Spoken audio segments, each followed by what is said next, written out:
Hey everyone, this is Lucas Harris with TPC, the Philly Connection. Here with Joel David Moore. How are you? Social distancing. Social, you see yeah, this, we're doing very far social. away. We just took our masks off for just a second so that we can have a normal conversation. First of all, I appreciate you doing the signing with us, Thank man. you, I of mean, course. you've been great to work with you. It really Yeah, has. and you know you're friends with a lot of close people in my life, so I appreciate you coming out. It's fun. This is fun.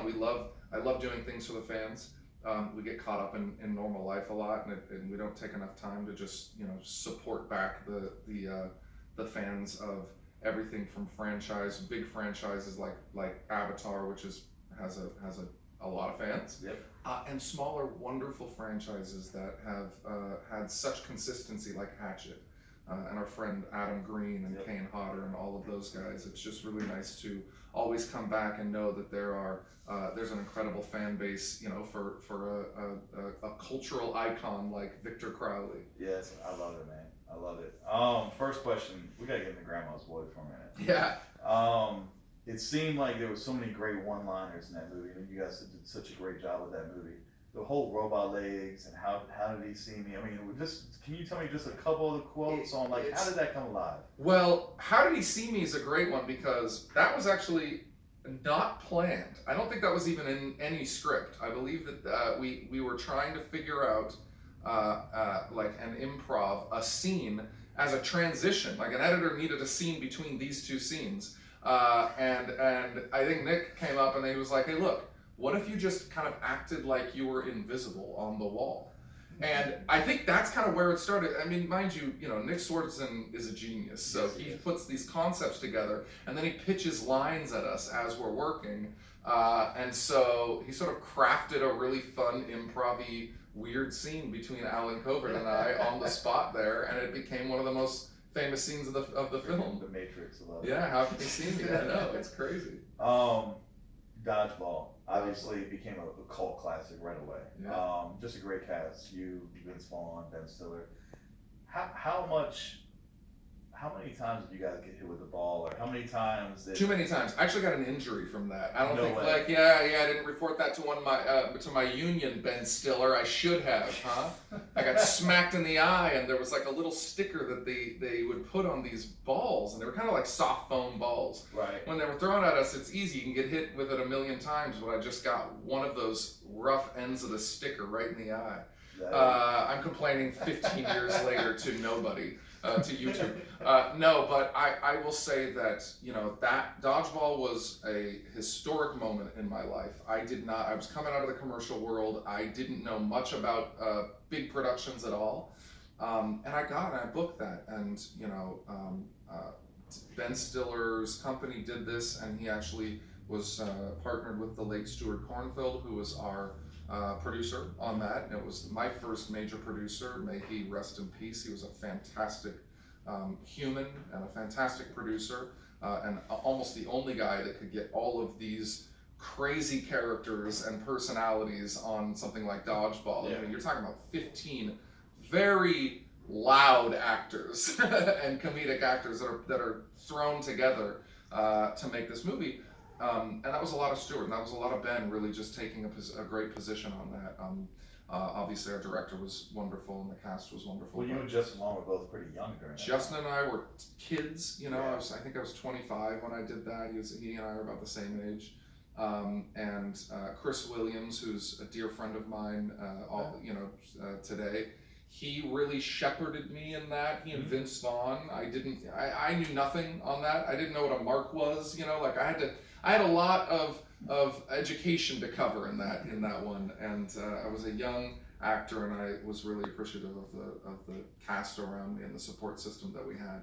And look, it's another sort of comedic icon that Yes. you can always look back. And there was this weird pocket of sports comedies that came out over like a 6-year span and then kind of went away. I don't know why sports comedies aren't still around like they were. Yeah. Maybe I'll do that with Balcony 9, my company, but it was, I think the most successful as far as just like, this is a staple sports comedy and we're building this to be a sports comedy. So, it was fun. listen, there's so many things I want to get into, but I know we can't. It's gonna be a short interview. I would love to talk about Bones, and we can next time, and Avatar we can next time. But let's talk about Hatchet for 2 seconds. Yeah. That's the reason why TPC is here in California this weekend. Adam Green, a great director with Hatchet and Frozen, and just creativity. Just talk about, give me a behind the scenes that nobody knows about. Just one, maybe something about Kane I can use for blackmail, or it's just something really behind the scenes on the Hatchet. You can use this one because this is one of our favorite things to talk about personally, and I'm sure it's out there somewhere. But so this might be an exclusive or might not. I have no idea. But if you watch Hatchet. First of all, Hatchet was one of the funnest projects I've ever been on. We were shooting all nights, and we were a bunch of kids. We would just shoot throughout the night, and then go to the grocery store. I'm not kidding. We were all like living in these apartments together, about an hour north of LA. We would go to the grocery store when we wrapped. This was 4:30 a.m., and we would collect a bunch of alcohol to have a little party afterwards, and we would have to wait for like the fucking half an hour until it was we were legally allowed to actually scan the item and bring them, because you can't serve alcohol, you can't sell alcohol until 5 a.m. or whatever it was. So we'd get all this and we'd have our late night party, but it would be in the morning, So these nights were fantastic and fun and absolutely chaotic. But one of the things that I pitched to Adam in the middle of all this was, I hate when people don't throw up on camera. I hate when people like put the gag stuff in their mouth and just pretend to spit up. Yeah. I was like, is there a way that I could just throw up? Like I throw up. I can do it. I'm a human. I can throw up. And so they just had me chug a bunch of water for this very famous scene where I throw up, on camera.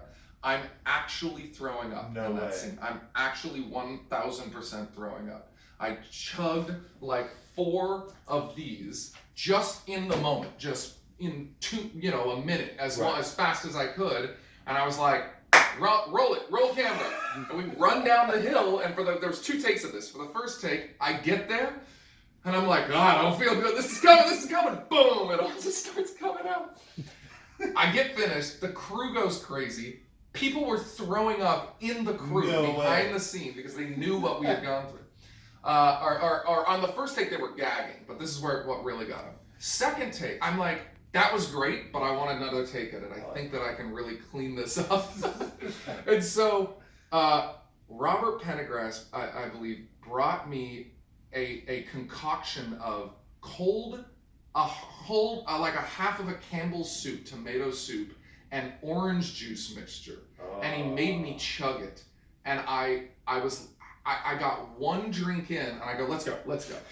Run back up the hill, come back down, and it was the quality vomit that I wanted for my performance and my acumen and my bachelor's of fine arts education that I had come from, just to lead to this moment where I could throw up on camera. And then I was very proud of that. Then some of the camera crew threw up. And then some of the camera, and then you can ask Adam about this side because he was behind the camera, but he could name some people that actually, after the first time was the gag, but when they saw me take that disgusting concoction and throw that up, that was the end for them. And I think that there were a couple key people that threw up behind the camera. I'm so glad I asked. I love it. Oh my gosh, Joel, I appreciate everything, man. Thanks for everything. Absolutely. We'll be working together with Joel a lot more in the near future, and yeah, man. Perfect. Stay safe. Hey, stay safe out there.